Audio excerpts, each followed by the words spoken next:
And they just had never seen this completely different Trump behavior and unexpected. And what causes this? And with Mamdani, people in the White House said, great, this really gives us an enemy, perfect enemy, left-wing, socialist, immigrant. It just fit every category that they needed until he comes to the White House and he becomes the model citizen for Donald Trump's new world. What about the idea that somehow Trump is playing three-dimensional chess? I'm glad you asked. This person who I was, who was really just flabbergasted by the whole thing, said he doesn't play 3D chess. He has one game, and this wasn't it. And the implication here is that something had happened here. There was some really alarming mood swing. Michael. Joanna. People can't see, but I'm going to tell you anyway. You are wearing the most delightful plum-coloured pants. Thank you. Are they moleskin, or are they cord, or are they velvet? They're corduroy. Yeah, they look very good, very good. And this is nice too. Appreciate it all. It's quite fancy, isn't it? It's nice and soft. Is it cashmere? It is. Yeah, very nice. Okay, so what are you hearing inside the White House, inside Trump's Well, head? this was kind of, I had been puzzling about this Mamdani thing, as the whole world was puzzling about this. And this is the press conference with Mamdani going down to D.C. Yeah, and with this love fest. Trump doesn't have a love fest with anyone except himself. So it was like shocking.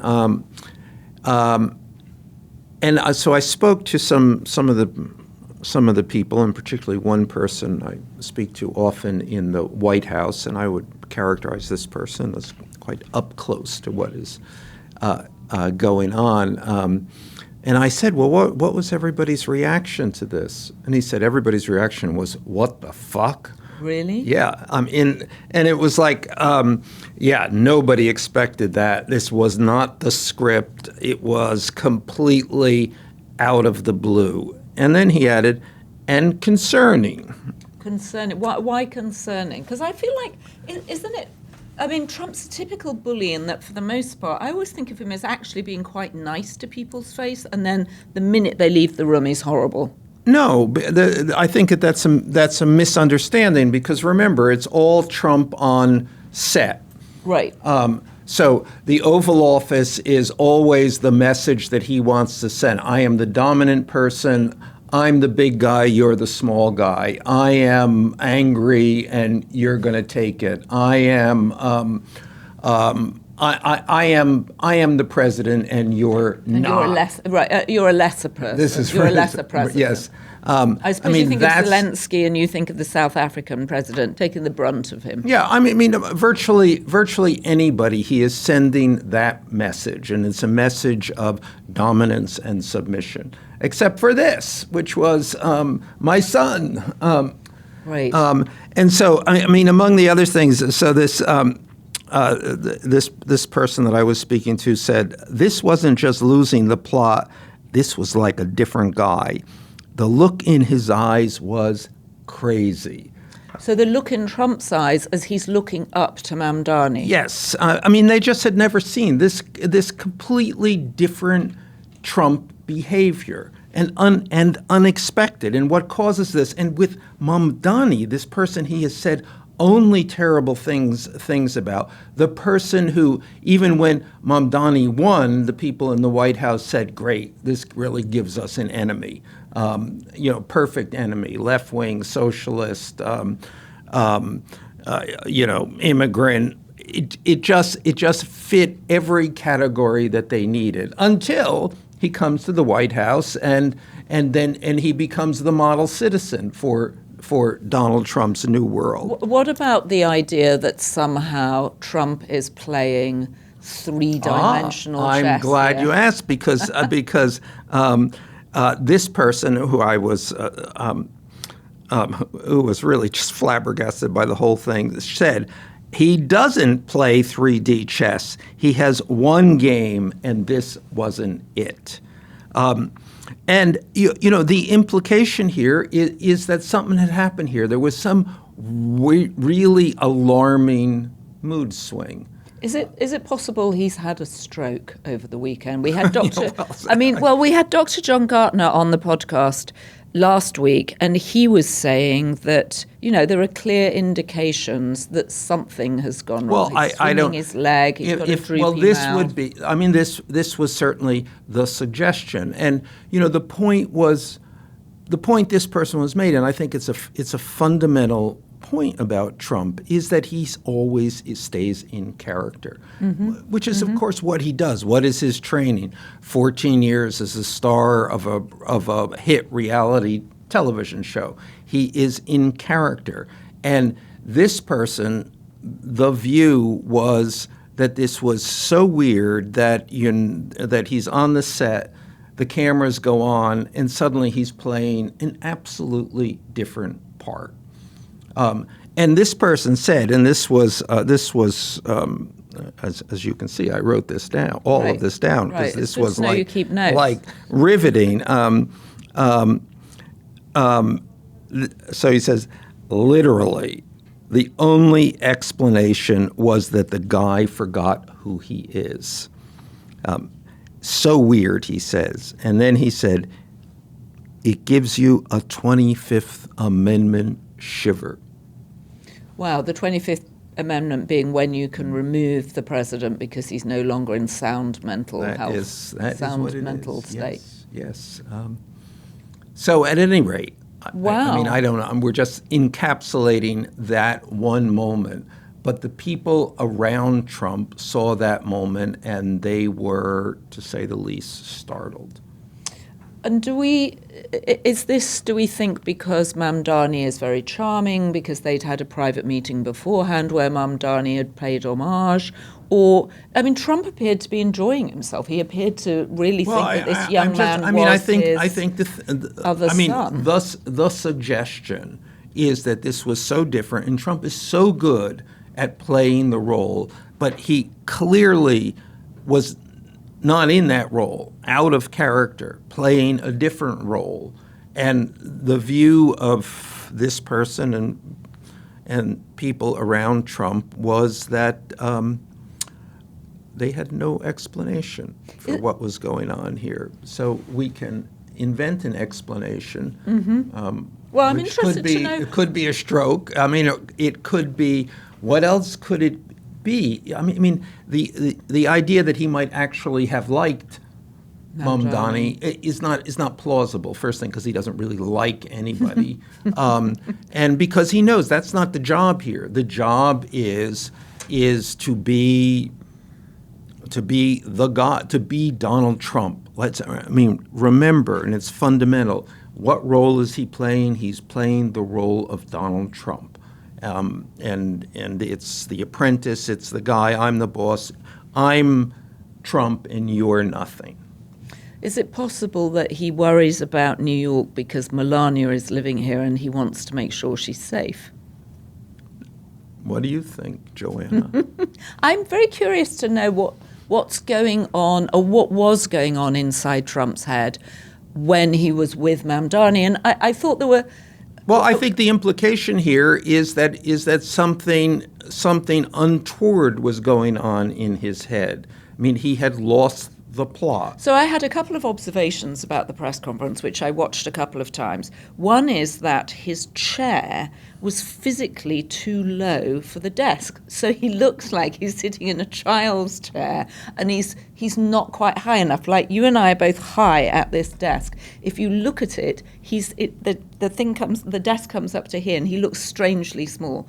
And Mamdani is unnaturally calm. So he just stands there, he holds his fourth finger, and he just stands there. And he's not doing the thing that Elon did, which is sort of twitching and jerking. And Elon's child is picking his nose and wiping the booger on the desk, and Trump is looking horrified. Mamdani actually looks to be the powerful one in the room. Yeah. And Trump just looks like, and then the sort of, you don't have to answer that question, and the constant hand on his arm, like I'm doing to you, was noticeable. No, everything was off about this. I mean, is it possible he was just really fatigued? Of course. I mean, and there's many possibilities, but I think the clear signal that is being certainly sent by this person is that something was off. Right.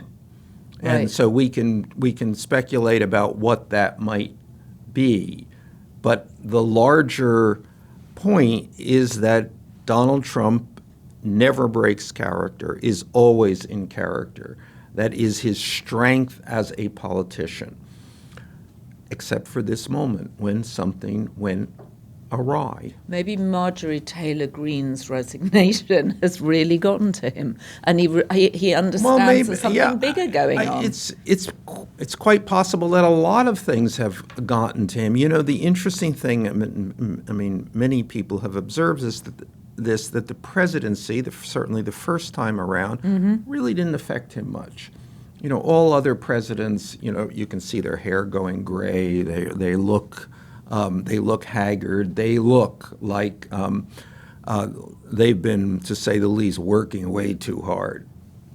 That was never the case for Trump, partly because he wasn't working that hard, gets up late, plays a lot of golf. Watches television, to be fair, and eats ice cream. Yes, watches television. I mean, a point that was always made is that his life in the White House was not appreciably different from his life in Trump Tower. Right.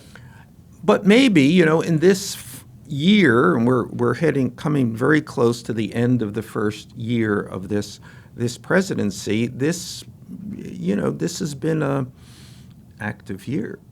It's been a very active year, and the last couple of weeks have been difficult because you have the shutdown, you have the problem with the healthcare premiums, which are doubling. One of the reasons Marjorie Taylor Greene said she was quitting politics, because she could see the impact of it on her daughters, who are going to have their premiums double. No, and actually that's a good point, which we should note, because I think it's central that he is now considering, again, completely out of character, extending the Obamacare subsidies. Right. And what's clear is that the Republicans haven't come up with a substitute for Obamacare. And do you remember when he was campaigning, he said, I have a concept for it, I've got some ideas, nothing's materialized. The Republicans haven't come up with anything that's better than Obamacare, even if Obamacare turns out to be pretty broken. Right. And well, actually, that has been sort of their saving grace. They couldn't come up with anything, so they haven't changed Obamacare. But if the cost of Obamacare goes up, people are going to feel that. I mean, they're really going to feel that. And they are going to blame it not on Obamacare. No, they're going to blame it on Trump. So is it possible that he hasn't actually understood, because he's not directly impacted by it, that people's premiums are actually going to double, and in some cases treble, which means that people are going to go from paying, say, $800 a month to $1,600, or even up from $2,000 to $3,000 to $4,000 a month. This is real money, and it's going to impact red states as well as blue. It's beyond real money. It's real money. It's real money. Right. It's going to mean a lot of people are going to go bankrupt. It's not an incremental step up. Right. It's a bankrupting step up. It's a bankrupting step up, and it's also bankrupting for a lot of Republican, Congress people and senators. This is. I don't understand how the Republicans have baked this in and not thought it was bad for them. Trump, needless to say, is not, one of his gifts is not holding two contradictory ideas in his head at the same time. So, and his overriding point here is Obamacare bad. Right. I mean, that is the thing. I mean, from the beginning of his political career, Obamacare bad. And certainly has not. He has not replaced Obamacare. He has not fixed Obamacare. He has not even given much thought to Obamacare, except Obamacare bad. So coupling that with Obamacare bad, but a more expensive Obamacare bad for him is a complicated. Right. Is a little more complicated than Trump is used to. And especially because I do think the Democrats have been fairly strong in hammering out the message that this is because he's given a tax break to billionaires, to the richest It's people not. None in of this society. is good, and so I think maybe there's a broader issue. Does he realize? And in saying Trump realizes anything is you need a little kind of critical understanding of that.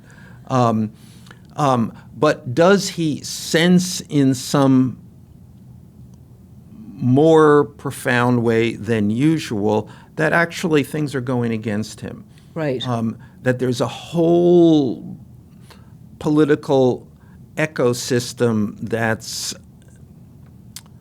if not caving in on him, sending up all kinds of warning signs. Right. Well, you've got the unanimous vote for the release of the Epstein files. You've got Marjorie Taylor Greene leaving, and now other people saying that there's been this whole kind of anonymous campaign that other Congress people are going to resign because the Republican Party is a shit show. Well, even more fundamentally, you have a very, very difficult economy, which, he fundamentally got elected in 2024 on that issue. And he has not been able to, in any meaningful way, create any kind. That has not been ameliorated. And in fact, you can argue that it has only gotten worse. Well, and also, people aren't so stupid that when he says, oh, prices are going down, people are in the grocery store, they're on Amazon, they know that prices aren't going down. I mean, Marjorie Taylor Greene very effectively said, you're gaslighting us, stop gaslighting us. Marjorie Taylor Greene. I know. I can't believe I'm holding her up. We'll get to that. Then the other bad thing that's happened is, of course, the Comey verdict. Lindsay Halligan, someone you have been pointing out is utterly incompetent ever since she came on the scene, has lost her case, and the judge threw it out with, complete disdain at how this was brought. So a sense of the DOJ in chaos. Yeah, I mean, it's not only just the DOJ being in chaos, because it has always kind of been. I mean, that's the whole. I mean, his whole point. I'm going to take over the DOJ. Yes, it's going to be. It doesn't. The DOJ's function is not the DOJ function anymore. The DOJ function is to be my lawyers and to protect me. And what you now see in this is that the DOJ has a fool for a client. Which is the President of the United States. Right. And that is really the case here. Why did this happen? Because of him.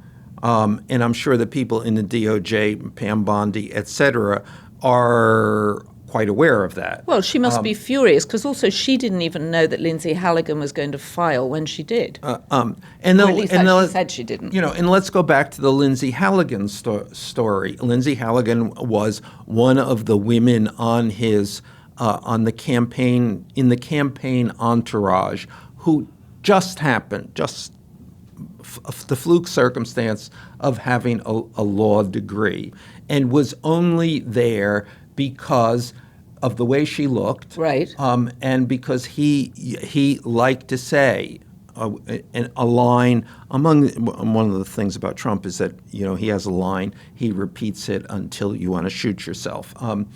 And this line was, I may not have the best legal team, but I have the hottest. And then the phone would go up, and there would be a picture of Lindsay Halligan and Alina Habba. And that was the entire that was their entire reason for being. So fine, he gets elected, and she gets, and there was a lot of discussion of what roles would Alina Habba get. Alina Habba wanted to be the press secretary. No, everybody nixed her on that. Then she wanted to be the United Nations representative. No. But then she became, Alina Habba became the prosecutor in New Jersey because he put her into that. I don't think she's been confirmed, has she? No. She's all. Is too serious. Yes. No. It's they can't be confirmed, but he can put them in, or he thinks he can put them in. Right. And interestingly, one of the technical reasons that the case was thrown out is because Lindsay Halligan is the second attorney to be put in. She's not legitimately appointed. Right. So she's an interim, and the person before her was an interim, which is not it's all legal. Right, and it's just all it is him, Donald Trump, superseding all procedures. Well, and it's also him playing at being president. And you can do this in a television show, right? Because there's no consequences. But in real life, there are consequences, and there are other people judging you. But even beyond that, so we take Lindsay Halligan, someone who knows nothing about practicing law. But she was a runner-up in Miss Colorado. Yes, and she didn't really even have a job in the White House. She had kind of a patronage job. So she is literally, and I'm sure she is like, what happened? She's like a dummy just put into this. I feel I should be defending her here, and yet I can't because she's been utterly incompetent. And so she did a job she tried to do a job which she couldn't do, which she was only doing because he ordered her to do it, and by the way, no one else would do it. And so it has come to its logical conclusion. A judge looked at this and said, "This is not only ridiculous, but this is absolutely absurd. Get rid of this." Well, and now because of the statute of limitations, it looks like they can't bring charges against Comey again because obviously they've appealed, the government's appealed, but it's actually run out its time. It's just an absolute mess. So does Trump mind? Is he just moving on? Is he screaming at people? Is he yelling at Pam Bondi? What do we think is happening here? Screaming at people, yelling at Pam Bondi. In the Trump world, is built on so much abuse, playing of the legal system. They will appeal on this. They will push this out. So what is he going to do here? He is going to push this out as long as he can, and he will. I suppose manage to push it out for some time, and continuing to cause problems for Comey and Letitia James, continuing to make them spend money. So this is all whatever vengeance he can wreak, he will. And he will do this even if it holds him up to, a deserved degree of mockery.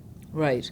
So then the other thing that we've got going on is the Ukraine-Russia peace treaty, which at one point had 28 points to it. I don't know when did it happen that peace plans had 28 points to them. That seems to make no sense to me. Well, whatever. This seems to be also kind of an extraordinary story, which as far as I can tell, began with Trump wanting peace, and the only way to get peace in Ukraine is to do what the Russians want. Right. So again, this is like holding one thought in his head. Oh, I can peace. Peace comes if Russia stops attacking Ukraine. This is what they need to do that, which does not account for the fact that Ukraine will not do any of these things. So how this could have come about in any appreciation of the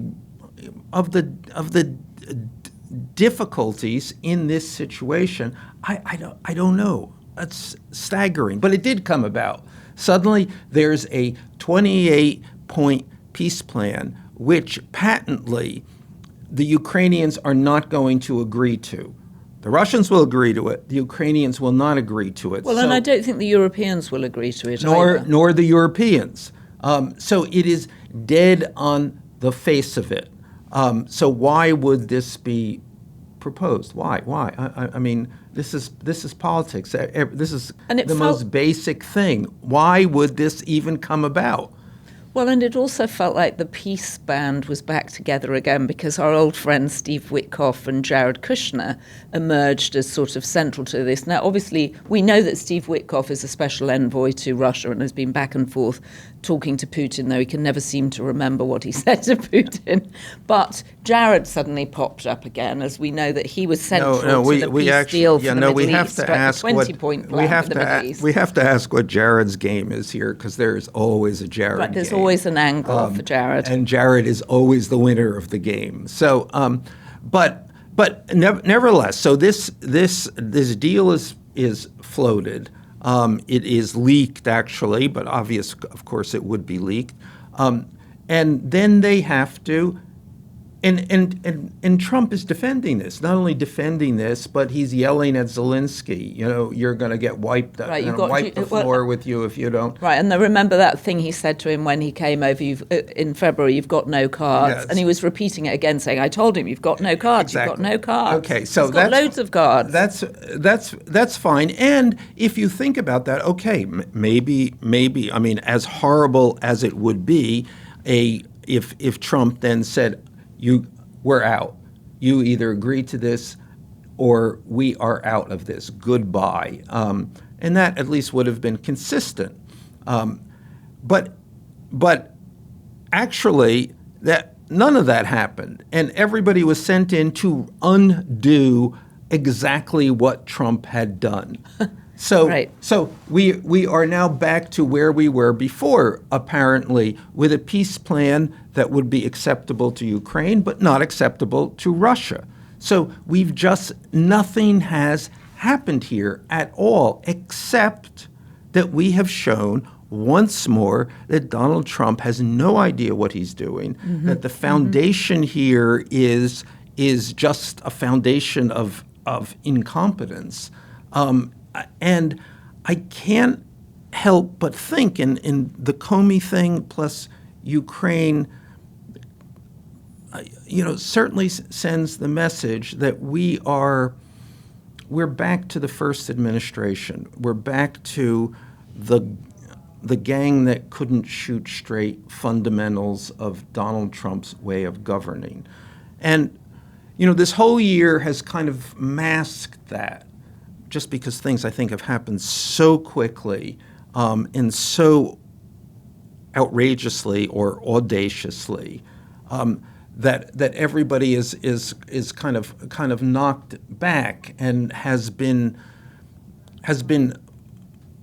if not admiring, in some amount of intimidated by, I would say, the headlines, every day's headlines. Right, because it feels like things are happening and because they've happened with a velocity that we're not used to. Exactly. So, but now we're back to literally the first administration. The first administration was incompetent, a bit of incompetence after a bit of everything was broken in some way. Whatever they did not know how to do, and now we're rolling right back into this. He can't. Right, he can't. Yes, he wants to indict his enemies, but he doesn't know how to do it. Right. Yes, he wants peace, but no idea how to bring peace. And not only no idea, but in every effort is not just a failed one, but a ludicrous one. Again, we get back to the fact that he is a television producer, and that these are sort of announcements which he makes, proclamations which he makes, but he can't do the complicated work of actually making them stick. So he can announce, I'm going after James Comey. He's being indicted. Tish James is being indicted, but then the indictments don't stick. He can pretend he's got a peace treaty underway, but nobody's agreeing to it. And I think that's partly what has happened throughout the past year. It's been a whole set of announcements and headlines, and now we're getting to the follow through, and there is no follow through. Right. There can be no follow through because it's all fucked up. Then this other thing, which is to me is extraordinary. So immigration has been a winning issue for Trump, a fundamental issue. Arguably why the thing that has most fueled his political career. So you have that winning issue. A lot of people, for better or worse, saying yes. But then you send in these guys in black and face masks who won't identify themselves, who are on video literally every day, dragging women and children away. So you've taken the issue that has always worked for you, and you're squandering it. Massively squandering it. Well, and also taking people out of the workforce that the workforce needs. Well, yes. On a larger economic basis, this is ridiculous and is going to backfire. But on that more particular emotional basis, Right, humane level, and immigration is fundamentally an emotional issue.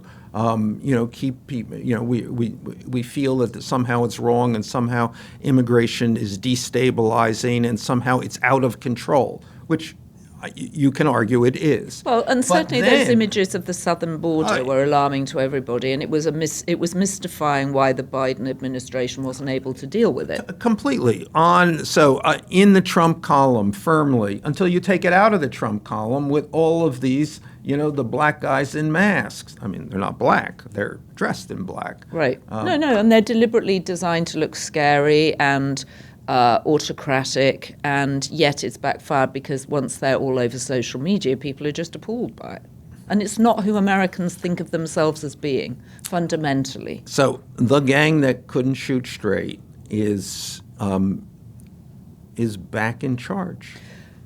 So it was clear that Trump wanted to try and get a peace deal done by Thanksgiving. That no longer It's looks all like out. It's It's literally anything that he said that was relevant to this peace deal, which was just the other day he was saying it, is out the window, gone. Forget about it.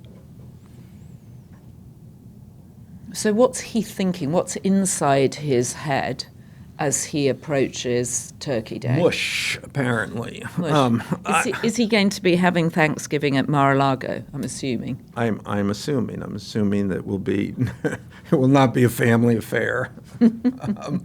I think my question is he starting to realize that that this is serious stuff? I mean, right now, and we haven't spoken for a while about the Republicans basically rejecting his plan to reapportion key states in a way that would give him a likely win in the midterms. So that's an initiative that seems to have failed. So is he looking at losing the midterms? And if he loses the midterms, he's kind of lost. I mean, that means it means he's got one more year left, and he's already putting out lame duck vibes. Yeah, one more year till the midterms. Yeah. Yes. Well, I think that it's. I mean, he's going to be crucified if there's a Democratic Congress in a year from now. And then there's Mark Kelly and Alyssa Slotkin and the 6 Democrats that were all members of the services who put out a video reminding active members of the services not to do anything illegal. I want to take a contrary view on that. Well, you don't know what I was going to say.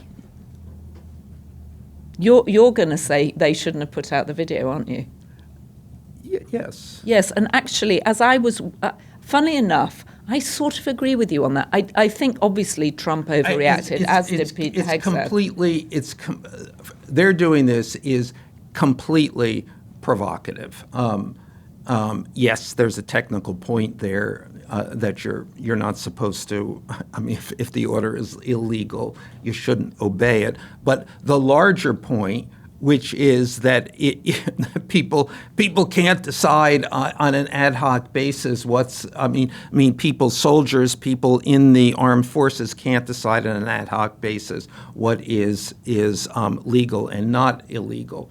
Only in the most egregious circumstance are you going to come to that.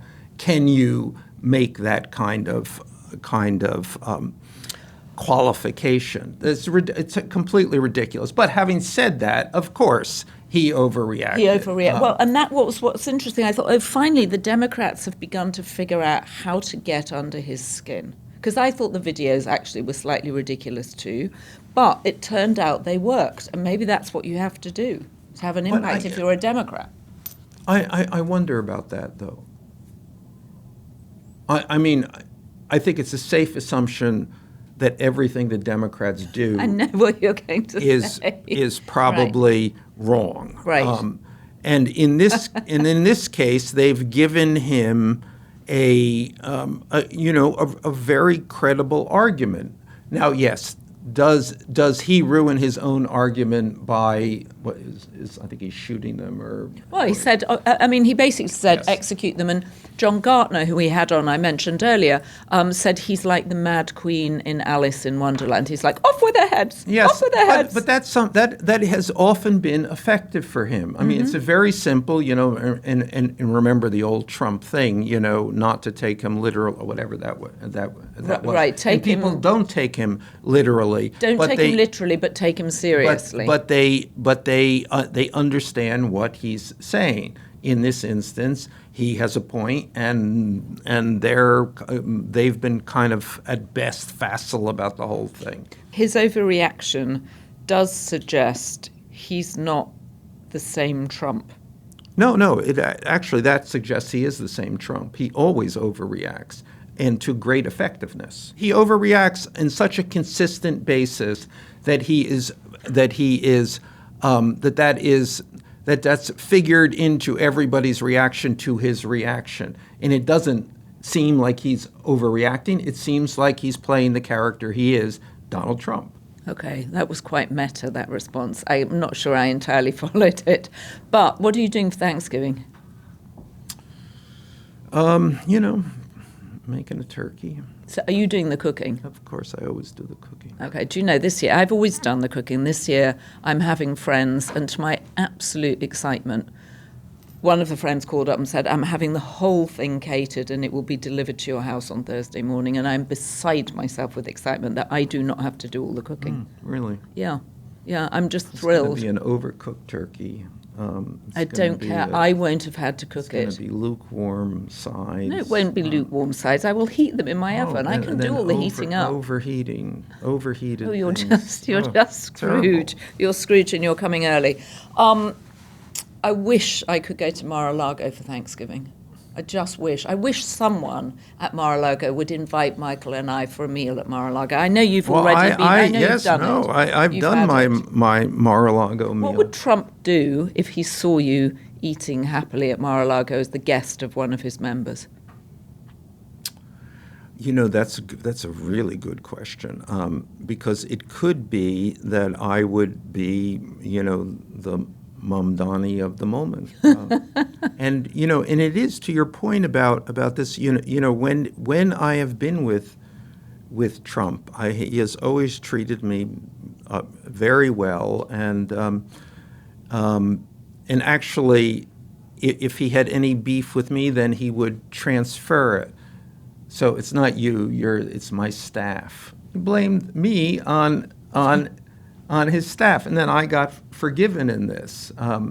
Once I ran into him on the campaign trail, and it was a group of other people, and he was coming by, and he stopped, and everybody was like, this, and pointed at me and said, "I made that guy rich." And then he went on. Which So is why you can afford these fabulous it cashmere is. jackets. It is. and these I owe it all to Donald Trump. lovely yes. plum cords. All right, so many comments from last week, including a lot of people that liked my analogy to Robert Palmer's Addicted to Love video. They thought that the MAGA girls were like a different version of that.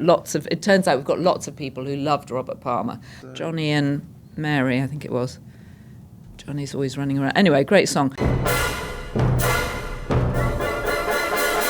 Okay, questions for Ask Melania as your Jarndyce of Bleak House legal situation goes on with Melania. Question for Melania, and this is from Nora Page. Nora, thank you. Why did you wear that jacket that said, "I don't really care, do you?" after visiting kids in cages? And whose idea was it to do that? There may be a relevancy issue on that question, but why not try? Well, was she signalling? I mean, it might be interesting that she was trying to signal something. What was she signalling? Good point. Okay. Okay, another question from Sobi Skilinder. My question for Melania is, has Barron ever... This is a great question. Has Barron ever spent any time in the sun at Mar-a-Lago? He sure maintains a ghostly Manhattan pallor.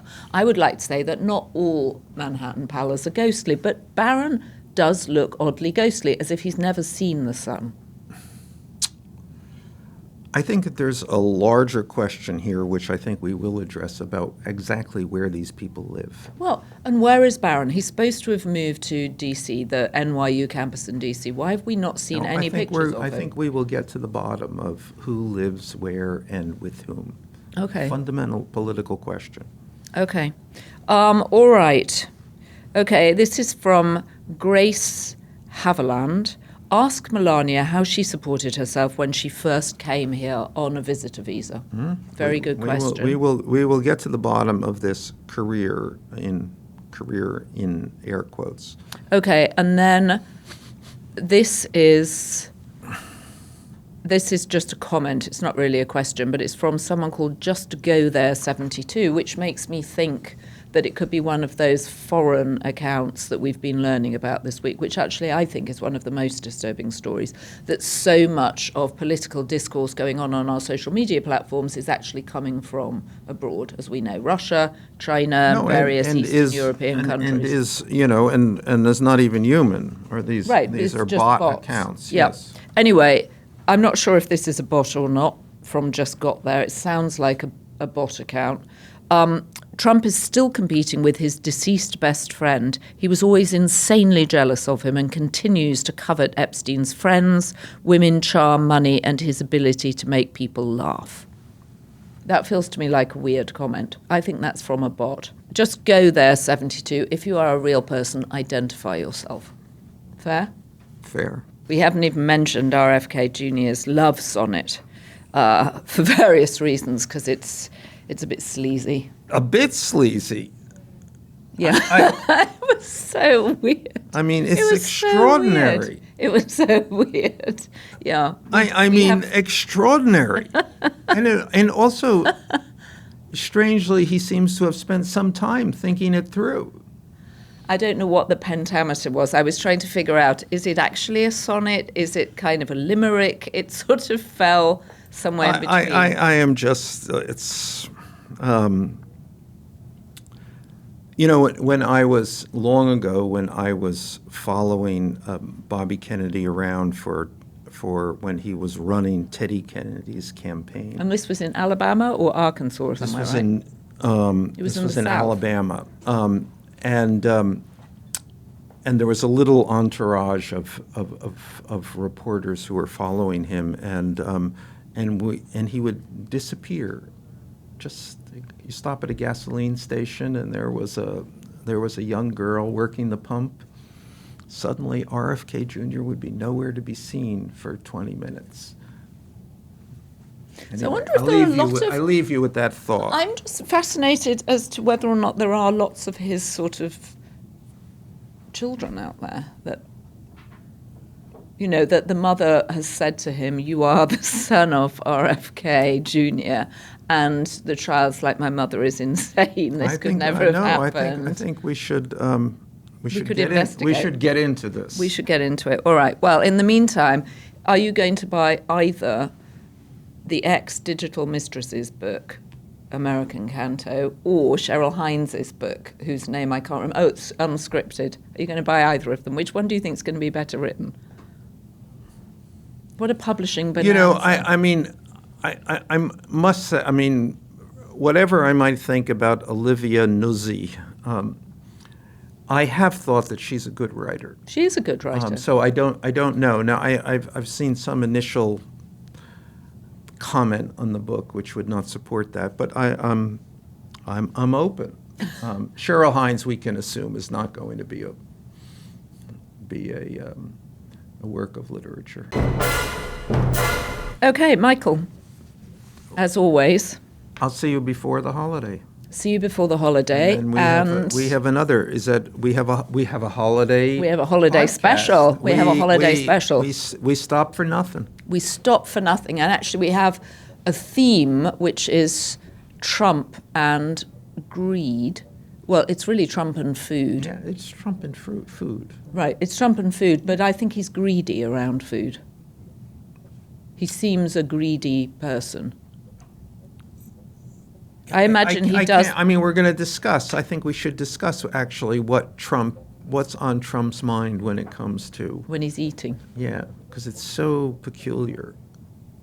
Okay, well, we'll get into it then. All right. So, if you have been, thank you for joining us. Please feel free to subscribe to this podcast, leave us a comment, and subscribe to the Daily Beast so you can stay on top of the madness that's going on right now. And join our Be Beast tier of members, where Michael can then read your name out. Michael, here's the list of our Be Beast tier members. We could memorize them. We could memorize them, except they keep growing. Herbie, Andrew Mellor. I think Joanna says Mellor. I do. I don't know why you put the emphasis on or. That feels all wrong. Fulvia Orlando, Laz Conde, Sandra Clark, M. Griner, Bonzo, Val Love Francisco, Bocock DC, Karen White, Heidi Riley, Connie Rutherford, Sharon Shipley, Andrea Hodel, Devin, Anna, and Jesse, without whom we would have nothing to do on a Tuesday morning. Thanks, guys.